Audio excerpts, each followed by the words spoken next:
أسقط ركبتيه إلى ركبتيه وضع كفيه إلى فخذيه তিনি বলতেছেন সে ব্যক্তিকে আসলো এসে সে নামাজের মতো করে বসে অর্থাৎ কিনা হাঁটুকে রসুলের হাঁটুর সাথে লাগায় ঠিক আছে বসে গেছে বসে আর কোনো কথা নাই وقال يا محمد فأخبرني عن الإسلام محمد صلى الله عليه وسلم আমাকে ইসলাম সম্পর্কে ধারণা দিন আমাকে কি সম্পর্কে ধারণা দিন ইসলাম সম্পর্কে ধারণা দিন না ইসলাম কি ইসলাম সম্পর্কে ধারণা দিন তখন আল্লাহ হাবিব সাল্লাল্লাহু আলাইহি ওয়াসাল্লাম বলতেছেন قال الإسلام أن تشهد أن لا إله إلا الله وأن محمد رسول الله ইসলাম হলো আশহাদু আন লা ইলাহা ইল্লাল্লাহ আল্লাহ তাআলার একাত্মবাদে তাওহীদের সাক্ষী দেওয়া বিশেষ সাক্ষী দেওয়া তাওহীদের সাক্ষী দেওয়া একাত্মবাদের সাক্ষী দেওয়া যে তুমি মনে জবানে এবং মনে এটা বিশ্বাস করবে যে আল্লাহ তাআলা একমাত্র রব তিনি সারা প্রতিপালনকারী তিনি সারা আমাদের রিজিকের মালিক তিনি সারা আমাদের হায়াতের মালিক তিনি সারা আমাদের মৌতের মালিক তিনি সারা আমাদের রিজিকের মালিক তিনি একমাত্র আমাদের রব তিনি সারা কোনো মালিক হতে পারে না না অর্থাৎ আল্লাহ হাবিব সাল্লাল্লাহু আলাইহি ওয়াসাল্লাম বুঝাতে চাইতেছেন যে যার ভিতরে তাওহীদ ঢুকে গিয়েছে অর্থাৎ যে লা ইলাহা ইল্লাল্লাহ তাআলা শব্দের জবানে ইকরার করা অর্থাৎ স্বীকার করা উদ্দেশ্য নয় এর দ্বারা উদ্দেশ্য হলো অন্তর দ্বারা এমনভাবে বিশ্বাস স্থাপন করা এমনভাবে বিশ্বাস স্থাপন করা যদি তুমি কখনো বেঈমানদের কবলে পড়ে যাও যদি তুমি কখনো মুনাফিকদের কবলে পড়ে যাও পরে গিয়ে যখন তোমাকে কোনো বিপদের মুখে ফেলানো হবে তখনও যেন তোমার থেকে তাওহীদের বিশ্বাস যেন সরে না যায় তোমারও যেন এই বিশ্বাস থাকে যে একমাত্র আমাদের বিপদ থেকে উদ্ধার করতে পারে আল্লাহ একমাত্র আমাকে অসুস্থতায় ফেলতে পারে আল্লাহ একমাত্র আমাকে এই অসুস্থতা থেকে উদ্ধার করতে পারে একমাত্র আল্লাহ এই বিশ্বাস করার ভিতরে থাকতে হবে এই বিশ্বাস করার ভিতরে থাকতে হবে আল্লাহ হাবিব সাল্লাল্লাহু আলাইহি ওয়াসাল্লাম সেটাই বোঝাতে চাচ্ছেন যে আশহাদু আন লা ইলাহা ইল্লাল্লাহ অর্থাৎ সে তাওহীদের সাক্ষী দিবে সে সাক্ষী দিবে তাওহীদের সাক্ষী দিবে আল্লাহ তাআলার একাত্মবাদের সাক্ষী দিবে আন্না মুহাম্মাদুর রাসূলুল্লাহ এবং মুহাম্মদ সাল্লাল্লাহু আলাইহি ওয়াসাল্লামকে নবী হিসেবে মেনে নেবে কি হিসেবে মেনে নেবে নবী হিসেবে এবং রাসূল হিসেবে মেনে নেবে কি হিসেবে নবী এবং রাসূল অন্য হাদিসে আল্লাহ হাবিব সাল্লাল্লাহু আলাইহি ওয়াসাল্লাম বলেন ওয়ান ইবনে আব্বাস রাদিয়াল্লাহু তাআলা আনহু قال رسول الله عليه وسلم من ذاق طعم الإيمان من رضي بالله ربا وبالإسلام دينا وبمحمد رسولا صلى الله عليه وسلم আল্লাহ হাবিব সাল্লাল্লাহু আলাইহি ওয়াসাল্লাম বলতেছেন যে আল্লাহকে দিলে এবং মনে বিশ্বাস করে যে সবকিছু ঊর্ধ্বে দুনিয়ার সমস্ত যত তন্ত্র মন্ত্র আছে সবকিছু ঊর্ধ্বে যে ব্যক্তি আল্লাহর উপর বিশ্বাস স্থাপন করতে পারলো সে প্রকৃতির মানে সাথে গেল কি হয়ে গেল অর্থাৎ বলতেছে যে তার রবকে রব হিসেবে পেয়ে সে সন্তুষ্ট হয়ে গেছে তার দুনিয়ার কোনো লোভ-লালস নাই তার দুনিয়ার প্রতি কোনো মায়া নাই তার দুনিয়ার প্রতি কোনো মহাব্বত নাই সে আল্লাহকে রব হিসেবে পাইছে সে আমার মালিককে রব হিসেবে পাইছে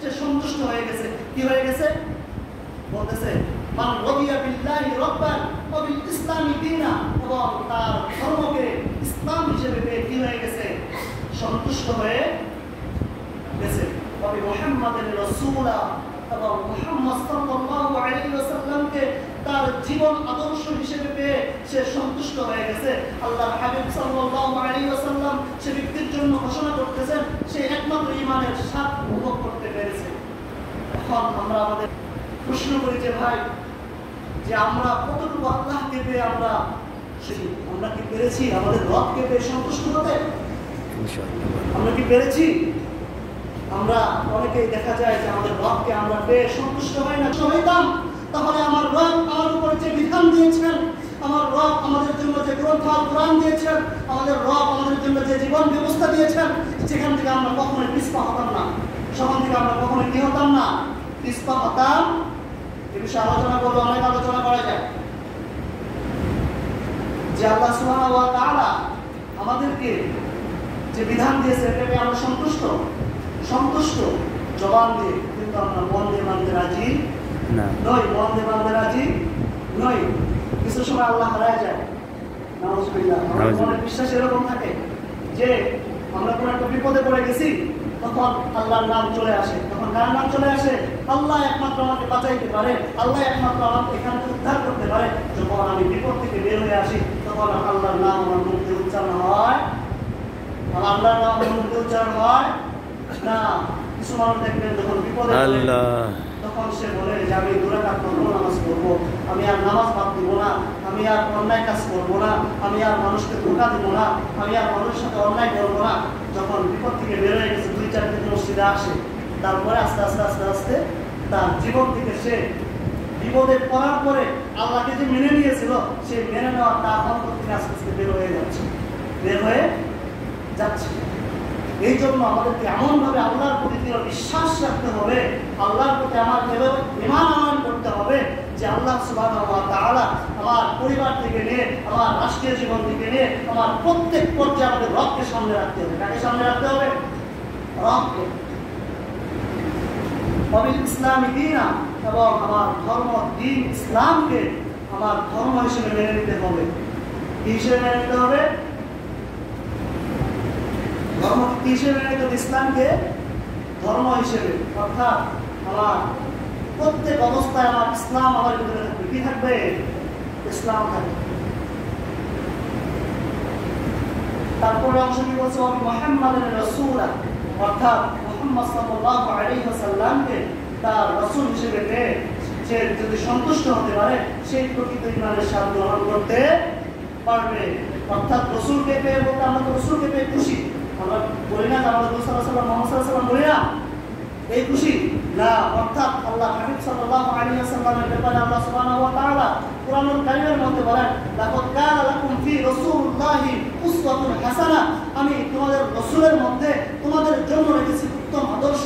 অর্থাৎ তোমাদের কোনো আদর্শ যদি গ্রহণ করতে হয়, তোমাদের যদি কোনো স্টাইল গ্রহণ করতে হয়, তোমাদের যদি কোনো পরিবার ব্যবস্থা থেকে কোনো স্টাইল গ্রহণ করতে হয়, কোনো নিয়ম নীতি নিতে হয়, তাহলে সেখানে তোমার জন্য রেখেছি তোমার রাসূলের জীবন ব্যবস্থাকে। কি রেখেছি? রাসূলের জীবন ব্যবস্থাকে। অর্থাৎ যে ব্যক্তি তার রাসূলের জীবন, রাসূলের সুন্নাহ মোতাবেক, রাসূলের তরিকা মোতাবেক তার পূর্ণ জীবন ব্যবস্থা করতে পারলো, সেই একমাত্র মনে প্রাণে রাসূলকে মেনে নিয়েছে। তাই না? আসলে আমরা কি মেনে নিয়েছি? আমরা অনেকে এখনো পারিনি, আমরা অনেকে এখনো পারিনি। আল্লাহ সুবহানাহু ওয়া তাআলা আমাদেরকে তৌফিক দান করুন। আমিন। হাদিসের পরের অংশ বলতেছি, আশহাদু আল্লা ইলাহা ইল্লাল্লাহ ওয়া আশহাদু আন্না মুহাম্মাদুর রাসূলুল্লাহ। আল্লাহর হাবিব সাল্লাল্লাহু আলাইহি ওয়াসাল্লাম বলতেছেন যে ইসলামের ব্যাখ্যা দিতে প্রথম নম্বর শব্দ বলছে আল্লাহ তাআলা তাওহীদ। আল্লাহ তাআলা কি? তাওহীদ। তাওহীদের পরের যে বিষয়টা আল্লাহর হাবিব সাল্লাল্লাহু আলাইহি ওয়াসাল্লাম বলতেছেন, ওয়া তুকিমাস সালাত, তুমি লা ইলাহা ইল্লাল্লাহ মুহাম্মাদুর রাসূলুল্লাহ সাল্লাল্লাহু আলাইহি ওয়াসাল্লাম এই কথার সাক্ষী দিয়েছো, তো তোমার উপর আল্লাহ সুবহানাহু ওয়া তাআলা সালাতকে ফরজ করে দিয়েছেন। কি করে দিয়েছেন? তুকিমাস সালাত, অর্থাৎ সালাত কায়েম করতে হবে। কি করতে হবে? কায়েম করতে হবে। তাফসীরে ইবনে কাসিরের মধ্যে লিখছে আকিমুস সালাত আই ইহফাজুস সালাত, অর্থাৎ আকিমুস সালাত অর্থাৎ এখন নামাজ প্রত্যেকটা মসজিদে কায়েম হয়ে গেছে। মানে কি? প্রত্যেকটা মসজিদে এখন আজান হয়ে যায়, আজানের পরে নামাজের জন্য মুসল্লিরা দাঁড়িয়ে যায়। তাহলে এটা প্রতিষ্ঠিত না? প্রতিষ্ঠিত কিনা? তো বলতেছে যে আকিমুস সালাত আই ইহফাজুস সালাত, অর্থাৎ এখন নামাজকে হেফাজত করতে হবে। এমনভাবে নামাজকে হেফাজত করতে হবে, যদি তুমি জোহর পড়ে থাকো তোমার যেন আসর মিস না হয়ে যায়, যদি তুমি মাগরিব পড়ে থাকো তোমার ইশা যেন মিস না হয়ে যায়, তুমি যদি ইশা পড়ে থাকো ফজর যেন ঘুমের পরে মিস না হয়ে যায়। আল্লাহ রাজি রহমাতুল্লাহ আলাইহি বুঝাইতে চাচ্ছেন যে নামাজ তো কায়েম হয়ে গেছে, অর্থাৎ এখন রাষ্ট্রীয়ভাবে তোমাকে নামাজ পড়তে কোনো বাধা দেওয়া হয় না, সামাজিকভাবে কোনো নামাজ পড়তে বাধা দেওয়া হয় না, তোমার পারিবারিকভাবে নামাজ পড়তে বাধা দেওয়া হয় না। তার মানে তোমার নামাজ প্রতিষ্ঠিত হয়ে গেছে। এখন তোমার নামাজকে হেফাজত করার পালা, তখন তোমার সালাতকে কি করতে হবে? হেফাজত করতে হবে। আকিমিস সালাত আই ইহফাজুস সালাত, অর্থাৎ নামাজকে এখন তোমার হেফাজত করতে হবে। অর্থাৎ জোহর পড়লে তুমি যদি আসর বাদ দিয়ে দাও তাহলে তোমার দ্বারা আকিমিস সালাতের পূর্ণাঙ্গ তোমার দ্বারা হয় নাই। যদি আসর পড়লা, মাগরিব যদি তুমি বাজারে বসে বসে, চায়ের দোকানে বসে বসে বাদ দিয়ে দাও, তাহলে তোমার জন্য আকিমিস সালাতের পূর্ণাঙ্গ হুকুম তোমার জন্য আদায় হয় নাই। তুমি যদি মাগরিব পড়ছো, এসা পড়া নাই, ঘুমের পরে কাটিয়ে দিছো, বাসায় খাইতে বইতে ঘুমাইতে কাটিয়ে দিছো, তাহলে তোমার জন্য আকিমিস সালাতের পূর্ণাঙ্গ হুকুম তোমার জন্য আদায় হয় নাই। তারপরে আল্লাহ নবী সাল্লাল্লাহু আলাইহি ওয়াসাল্লাম বলতেছেন ওয়াতুস যাকাত, কারণ কি করতে হবে? যাকাত আদায় করতে হবে। কি আদায় করতে হবে? যাকাত। যাকাত অর্থাৎ যার নিসাবে মাল হবে, যে মাল না তার জন্য খরচ হলো কি, সে যেন যাকাত আদায় করে নবী সাল্লাল্লাহু আলাইহি ওয়াসাল্লাম বলতেছেন তাসুম রমাদান, এবং রমজান মাসে রোজা রাখা। রমজান মাসে কি রাখা? রোজা রাখা। ওয়াল হাজ্জ ইলাইহি ইসতাতা'তু সাবিলা, আর যদি তোমার হজ করার রাস্তা হজ করবে, যদি তোমার রাস্তা চলার মতো সামর্থ্য তোমার থাকে, তাহলে তোমার জন্য পড়াশোনা হজ করে নেওয়া। এটাই হলো ইসলাম। ক্বালা সাদাক্তা, তখন সে ব্যক্তিটি বলতেছে ক্বালা সাদাক্তা, হে রাসূল আপনি সত্য বলেছেন। আপনি কি বলেছেন? আপনি কি বলেছেন? সত্য বলেছেন। সত্য বলেছেন। তারপর আল্লাহ হাবিব সাল্লাল্লাহু আলাইহি ওয়াসাল্লাম বলতেছেন, তারপর সে ব্যক্তি আল্লাহ হাবিব সাল্লাল্লাহু আলাইহি ওয়াসাল্লামকে প্রশ্ন করতেছে, ক্বালা ফাআখবিরনি আনিল ঈমান, রাসূল আপনি আমাকে ঈমান সম্পর্কে ধারণা দিন। আপনি আমাকে কি সম্পর্কে ধারণা দিন? ঈমান, মাল ঈমান, ঈমান কি? ঈমান কি? আল্লাহর হাবিব সাল্লাল্লাহু আলাইহি ওয়াসাল্লাম বলতেছেন, আন তুমিনা, ক্বালা ঈমান, ঈমান হলো আন তুমিনা বিল্লাহি ওয়া মালাইকাতিহি ওয়া কুতুবিহি ওয়া রুসুলিহি ওয়াল ইয়াউমিল আখির ওয়া তুমিনা বিল কদরি ওয়া খাইরিহি ওয়া শাররিহি। ঈমান হলো, অর্থাৎ ঈমানের মুফাসসার আমরা বলেছি না, যে আল্লাহ তাআলার উপর বিশ্বাস স্থাপন করা। কিসের উপর বিশ্বাস স্থাপন করা? আল্লাহ সুবহানাহু ওয়া তাআলা সূরা বাকারার প্রথম পৃষ্ঠায় এই আলোচনা করেছেন ঈমানের বিষয়। কি বিষয়? ঈমানের বিষয়ে আলোচনা করেছেন। অর্থাৎ আমি সংক্ষিপ্ত বলে দিতেছি যে প্রথমত হলো আল্লাহ তাআলা, তুমিনা বিল্লাহ, আল্লাহর উপর দৃঢ় বিশ্বাস রাখা। ওয়া মালায়েকা, অর্থাৎ আল্লাহ সুবহানাহু ওয়া তাআলা ফেরেশতাদের উপর কি রাখা? বিশ্বাস রাখা। কেউ কেউ বলে যে ফেরেশতা বলতে কোনো জিনিস নাই, বলে কিনা? তাদেরকে কি বলে? এলিয়ান বলে। কি বলে? এলিয়ান বলে। কি বলে? নাউজুবিল্লাহ। আল্লাহ তাআলা তাদেরকে কোরআনের ভাষায় বলছে ফেরেশতা, অর্থাৎ তারা কখনো গুনাহ করে আল্লাহ তাআলা চিরবাধ্য। তারা কি? আল্লাহ তাআলা চিরবাধ্য। অকুতুবিহি ওয়া রুসুলিহি, কিতাবের উপর বিশ্বাস স্থাপন করা। কিসের উপর বিশ্বাস স্থাপন করা? কিতাবের উপর, অর্থাৎ আসমানি গ্রন্থের উপর বিশ্বাস স্থাপন করা। ওয়াল ইয়াউমিল আখির, কিয়ামতের দিবসের উপর বিশ্বাস স্থাপন করা। এটা একটা খুব মারাত্মক বিষয়, কিয়ামতের দিবসের উপর বিশ্বাস স্থাপন করা। বর্তমান যারা সেকুলার আছে তাদেরকে বোঝানো যায় না, তারা এটা বুঝতে রাজি হয় না যে কিয়ামতের দিনের উপর বিশ্বাস স্থাপন করা। তারা মনে করে যে প্রকৃতি সবকিছু, আমার মৃত্যু অর্থাৎ আমার ডায়রি ক্লোজ, এরপর থেকে আমার কোনো জীবন নেই। আর যারা মুমিন তারা এই কথার উপর বিশ্বাস করে। আর আমরা দুনিয়াতে এসেছি একটা পরীক্ষা দেওয়ার জন্য। আমাদের আসল ঠিকানা হলো কবর। আমাদের আসল ঠিকানা কি? আল্লাহ বলতেছে, আল্লাহ নবী সাল্লাল্লাহু আলাইহি ওয়াসাল্লাম বলতেছে যে কিয়ামতের দিনের উপর বিশ্বাস স্থাপন করা। ওয়াতুমিনা বিল কদরি ওয়া খাইরি, অর্থাৎ তারপর আল্লাহ হাবিব সাল্লাল্লাহু আলাইহি ওয়াসাল্লাম বলতেছেন যে তাকদীরের উপর বিশ্বাস স্থাপন করা। আমরা তাকদীরের উপর বিশ্বাস স্থাপন করতে গিয়ে আমরা কিছু সময় কিছু মাসআলাকে উল্টাপাল্টা করে ফেলি। কি করে ফেলি? উল্টাপাল্টা করে ফেলি। তাকদীরের উপর বিশ্বাস কি? আমরা বলি আমাদের থেকে কোনো যদি খারাপই হয়ে যায়, আমরা বলি তাকদীর ছিল, হয়ে গেছে। তার মানে তাকদীর তো আপনার জন্মের 50,000 বছর পূর্বে আল্লাহ সুবহানাহু ওয়া তাআলা আপনার জন্য লিখে রেখেছেন। তার মানে আল্লাহ তাআলা আপনার জন্য ইচ্ছা করে তাকদীর লিখছেন খারাপটা। আপনি আল্লাহ যখন বলতেছেন যে আমার তাকদীরে খারাপটা ছিল, হয়ে গেছে, সাথে সাথে আপনি আল্লাহকে দোষারোপ করতেছেন। কাকে দোষারোপ করতেছেন? আল্লাহকে।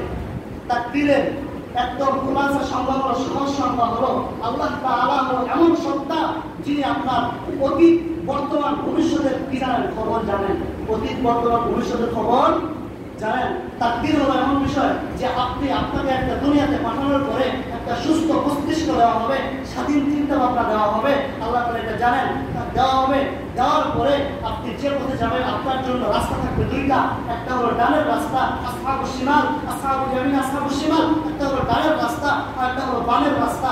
অর্থাৎ আপনার সুস্থ মস্তিষ্কে আর আপনার পরিবেশের কারণে আপনি যদি ডানের রাস্তায় চলে না গিয়ে বামের রাস্তায় চলে যান, আর আপনি যদি বলেন আল্লাহ তাআলা আমার কপালে লেখা ছিল, আমার তাকদীরে লেখা ছিল, হয়ে গেছে, এরকমটা না।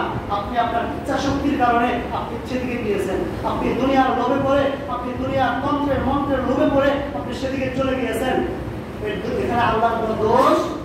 আল্লাহ তাআলা জানতেন যে আপনার যখন 10 বছর বয়স হবে, আপনাকে যদি 4 রাস্তার মাথায় দাঁড় করা দেওয়া হয়, 1 নম্বর রাস্তা জান্নাতের রাস্তা, আরেক নম্বর রাস্তা জাহান্নামের রাস্তা, আরেক নম্বর রাস্তা মুনাফিকের রাস্তা, আরেক নম্বর রাস্তা হলো ফাসিকের রাস্তা, রাস্তা আপনাকে দাঁড় করায় দেওয়ার পরে সুষ্ঠু মস্তিষ্ক দেওয়া হয়েছে, দেওয়ার পরে আপনি যখন যাবেন, যদি আপনি 1 নম্বর রাস্তায় যাইতেন, আল্লাহ সুবহানাহু ওয়া তাআলা এই ইলমটা আল্লাহ তাআলার যে ইলমে ছিল, এই জ্ঞানটা আল্লাহ তাআলার ইলমে ছিল, আর আল্লাহ তাআলা এটা জানার কারণে আপনার তাকদীরটা লিখে রাখছে যে অমুকের যখন 10 বছর বয়স হবে তখন তার সামনে এরকম পরিধি আসবে, পরিধি আসার পরে সে ভালোটা গ্রহণ না করে খারাপটা গ্রহণ করবে, এই জন্য আল্লাহ সুবহানাহু ওয়া তাআলা লিখে রাখছেন।